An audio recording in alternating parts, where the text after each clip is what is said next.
Hello there, I'm Oran Kivity and I'm making this video in Taiwan where I live, and it's 32 degrees outside and it's very humid.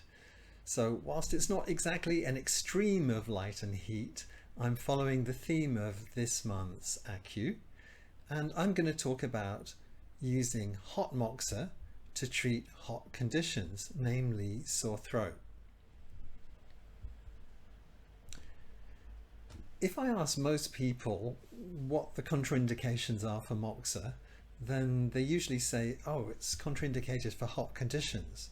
And if I ask them what moxa is really good for, they say, oh, it's good for immunity and it's good for raising the white blood cell count. But whenever we ask these questions, we should follow with a question which is, which moxa technique are you talking about? Because moxibustion, far from being some monolithic practice that you can make rules for, is actually a spectrum of techniques ranging from very, very hot to very, very stimulating. And I'll try and explain what I mean. If we take a moxa box, which is used very much in China, it's a wooden box with a metal grill on the bottom, and you put moxa wool inside, you put a lid on, you light it and you put a lid on top, and then you rest the moxa box on someone's back or you rest it on their tummy, and the thing starts to get quite hot and smoky, and eventually the patient says, oh, that's uncomfortable, and you pick it up and you move it a few inches and you heat up a different area, and then you pick it up and you move it a little bit more, and wherever the moxa box has been is red and sweaty and moist.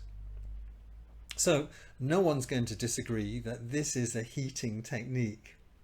But if we go to Japan and we see that the predominant way of applying moxa is by rolling very, very tiny thread-like bits of moxa, the size of a grain of rice or the size of half a grain of rice, and you place these on the skin, you light them with an incense stick, and in some traditions you let them burn 80% and then you remove them. In other traditions you let them burn all the way down to the skin. So there's a little pinch of heat, which feels more like a needle in fact than a pinch of heat. So this technique is thought of not as heating but as stimulating. It stimulates the acupuncture points.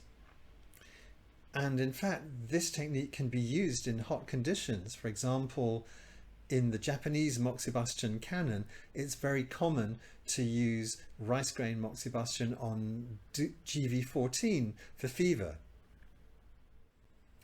For the rest of this segment, I'm going to be introducing a new moxibustion tool which can be used to treat hot conditions because it fits into this side of the spectrum. Rather than being a very hot technique, it's stimulating. At the very most you could say about it is it's slightly warming. And this technique is called ontake, warm bamboo. On in Japanese means hot or warm. It's the same on as in onsen, like a hot spring. And take means bamboo, so ontake simply means warm bamboo. Let's watch a quick video which introduces ontake in action.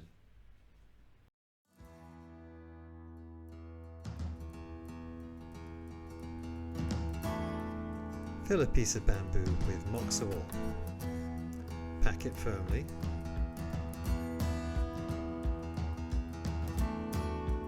Compress it. Light it. And tap the warm end lightly, rhythmically on the skin.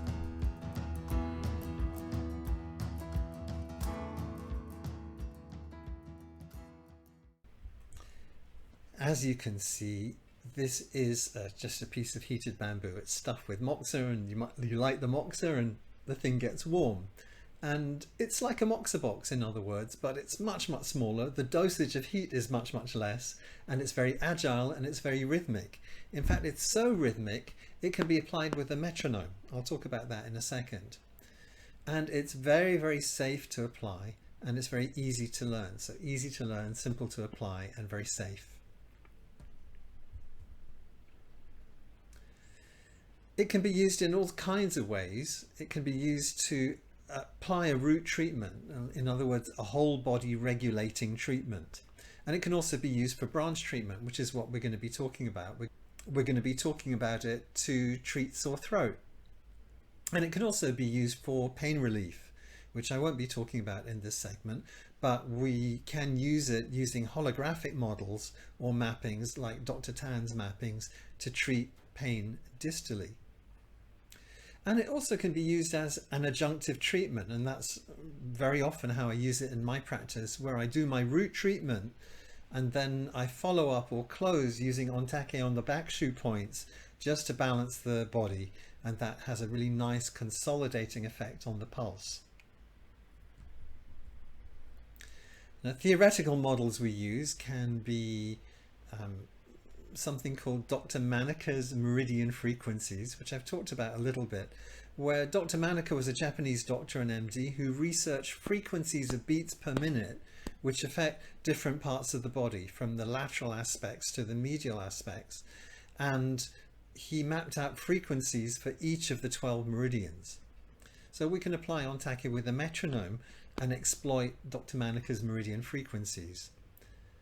Or we can use a deficiency excess model, and in this case I don't mean like the kind of excess where a patient comes in with a very loud voice or another patient comes in with a very quiet voice.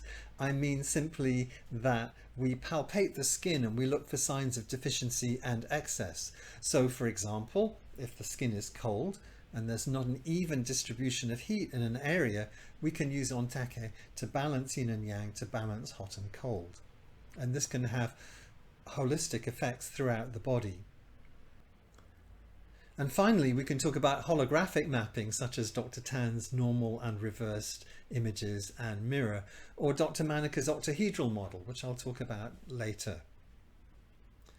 Whatever theoretical model you're using with Ontake, you can be sure that it will dovetail very nicely with the theoretical models that you already use in your practice. In other words, it's an adjunctive tool and you don't have to unlearn what you already know in order to use it. Let's take a look at an Ontake. So you can see that it's just a piece of bamboo and it's been sanded down at the top, and the lips are smooth and rounded so that they don't cut the skin or feel sharp when pressed on the skin. And you light one end and you can tap with a lighted mouth directly on the skin, or you can roll with the side of the bamboo, or you can use percussive strokes, just knocking with the side of the bamboo. And you can press with the rounded lip as well. So any vector will do. It's a very versatile tool. And in terms of size, let me enlarge that for you. In terms of size, it's not very big. It's about 5 centimeters in height. And you've got this rounded lip here. The skin is about 3 to 4 millimeters thick here. And then the external diameter is about 3 to 3.5 centimeters. So I've got an Ontake here in my hand. You can see it's not very big. And when I turn it round, you can see I filled it up with moxa, but there's a gap between the moxa plug and the lip. So you're not branding people when you stick it on the skin. There's a little gap which just allows it to feel warm and stimulating, but not actually too hot. And I'm going to press on my face just so you can see. You can roll with it, you can tap with the lighted end, or you can press with the lip here just to get into joints. So it's a very versatile kind of tool. And all the time, it's not just a pressing tool, it's a warm pressing tool, and that's what makes it so effective. So without further ado, let's talk about sore throat.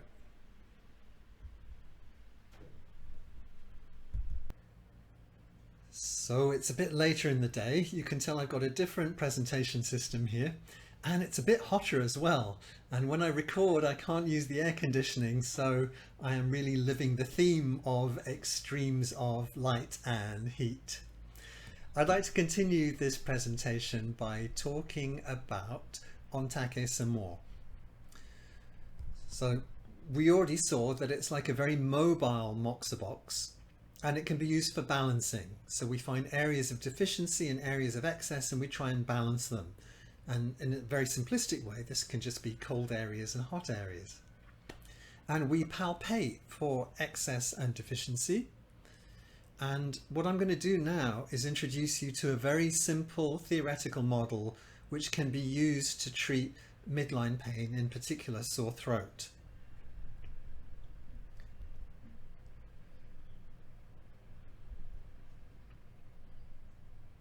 Now, in classical acupuncture theory, we say that people exist between heaven and between earth. So if you imagine a vertical line coming from heaven, coming down to my feet, then that is going to divide left and right. And if you imagine another vertical line coming down from heaven down to earth, then that is also going to divide front from back. And if you imagine a horizontal line coming across the body at the level of my navel, that is going to divide the body into a top half and a bottom half. And that looks something like this. We get, let me enlarge that. So you get the sagittal, frontal and transverse planes that we talk about in anatomy. And if you look at the model here, you can see that he has 4 anterior quadrants and 4 posterior quadrants. In other words, 8 octants. And 4 on the front, 4 on the back, 4 above, 4 below, 4 to the left, 4 to the right. So they make a series of yin-yang pairs. And if we want to treat them, then we select principles of yin and yang. So let me enlarge that as well. So upper treats lower and vice versa. So the upper quadrants treat the lower quadrants and vice versa. The front quadrants treat the back quadrants and vice versa. And the left quadrants treat the right and vice versa. So those give us our principles of treatment. And in fact, this theory is not mine. It belongs to someone called Dr. Maneker, who was a very famous MD and acupuncturist and researcher, who is also the author of Chasing the Dragon's Tail in English with Stephen Birch and his assistant Kazuko Itaya. And this is called Dr. Maneker's octahedral model. And there's Dr. Maneker.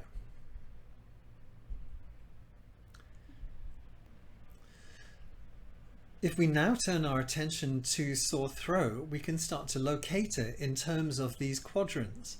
So if we look at sore throat, obviously it's superior and it's anterior and it's on the midline, though sometimes it's slightly worse on the left or it's slightly worse on the right. So that means if we're going to use these balancing principles, then we want to find an area on the body which is inferior, posterior, and also on the midline, and slightly left or slightly right. And that looks like this. There's a sore throat, the red ball, and there's the treatment area on the sacrum, the green ball. And in fact, they're interchangeable, so one treats the other. So you can use this upper part of the sternum and throat to treat sacral pain, or you can use the sacrum to treat the upper part of the sternum and the throat. Now that we've established some areas to treat, in other words, that the sacrum treats the throat, we can also think about the channels that go through the throat, and if there are any partnerships or pairings that we can use that will create a dynamic change. So we can think about yin-yang pairings, we can think about internal pairings. And the most obvious of these, if we consider the throat, are the renmai, which is coming along the midline, and the kidney channel, which comes to kidney 27, and then there's a deep pathway coming up to the root of the tongue.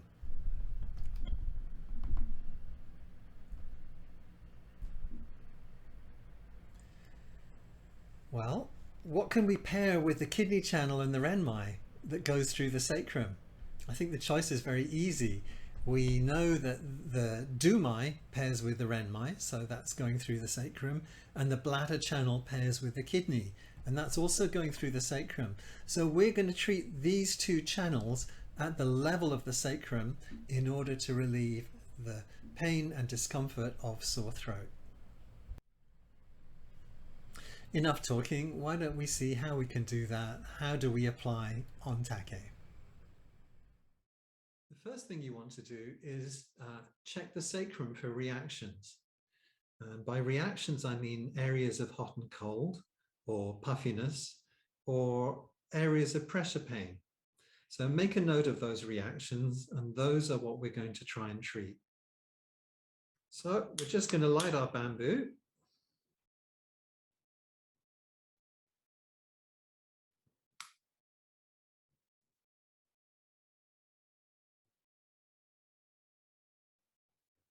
And we want to make sure it's not too hot. So just tap against the palm of your hand and then against your wrist. If it's comfortable on your wrist, it should be comfortable on your patient. And we'll start by tapping lightly with the bamboo.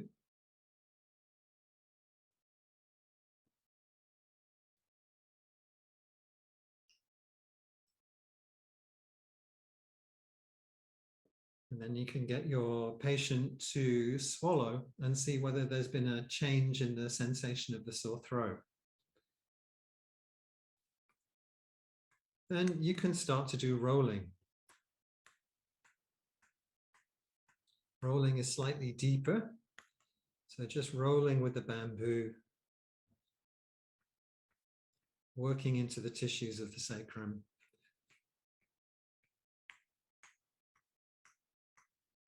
And once again, you can stop, you can get the patient to sit up and swallow again and see if there's been any change. You can also roll longitudinally along the line of the sacrum. Now, sometimes the sore throat will be more on one side than the other, and we want to treat the opposite side. So if the sore throat is on the left-hand side, you want to focus on the right-hand side of the sacrum. If the sore throat is on the right-hand side, you want to focus on the left-hand side of the sacrum.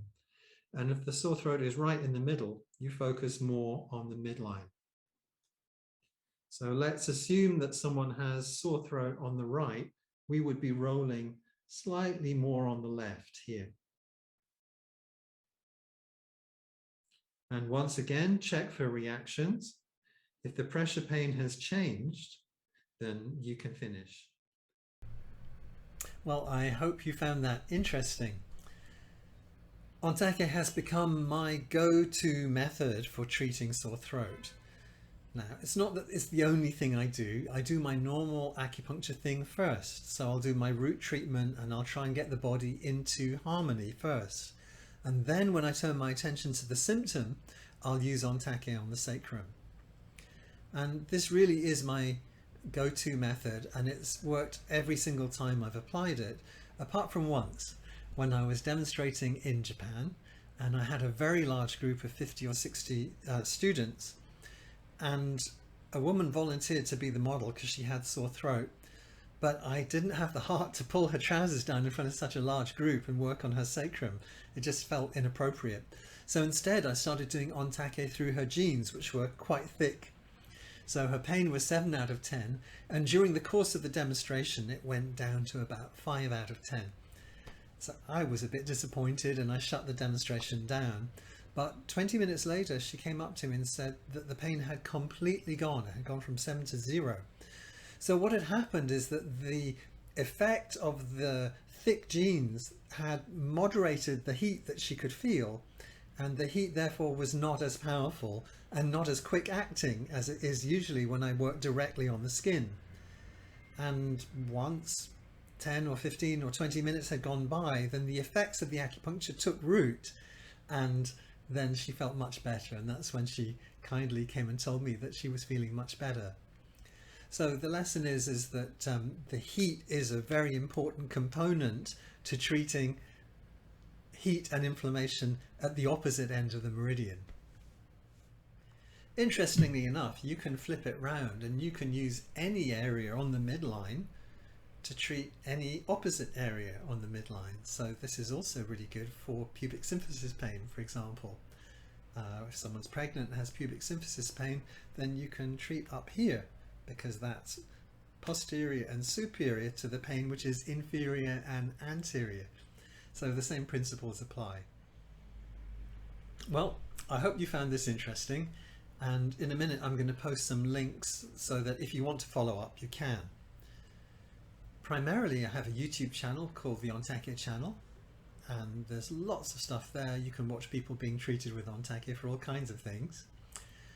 And I have my own website where you can see stuff about publications, my blog, articles, and also my books. And you're welcome, if you're a Facebook person, to join the Ontake Moxibustion group on Facebook. I'll put all those links below. Thanks very much for watching.